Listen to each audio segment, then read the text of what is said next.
Le premier, c'est toujours la mise en route. Et là, maintenant, on passe à des choses plus compliquées. Est-ce que j'ai le droit de me tromper un petit peu? Non.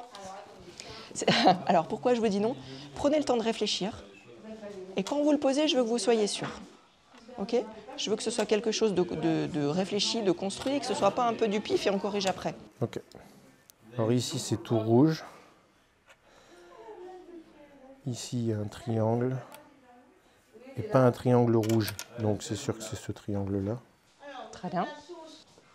À chaque fois, je vous demande pourquoi, parce que j'ai besoin de comprendre comment vous raisonnez. J'ai mes deux triangles. J'ai mes deux rouges avec un rond là. Et j'ai mes jaunes là-dedans. Bravo. Bien. Vous m'avez mis dedans. Mais j'ai rien lâché. On a fait un bilan neuropsychologique, donc 2 mois après l'accident. Donc il y avait au départ des difficultés au niveau des fluences, donc au niveau du fait de retrouver les mots dans l'accès au lexique mental, on appelle ça comme ça.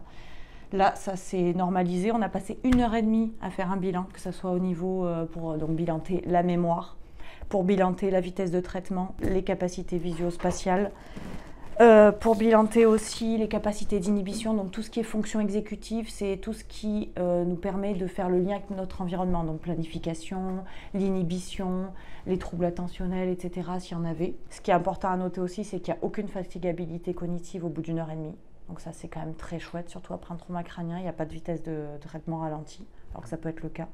Donc je trouve que c'est extrêmement encourageant. Moi, sur le plan cognitif, il n'y a aucune difficulté, donc il n'y a pas de séquelles.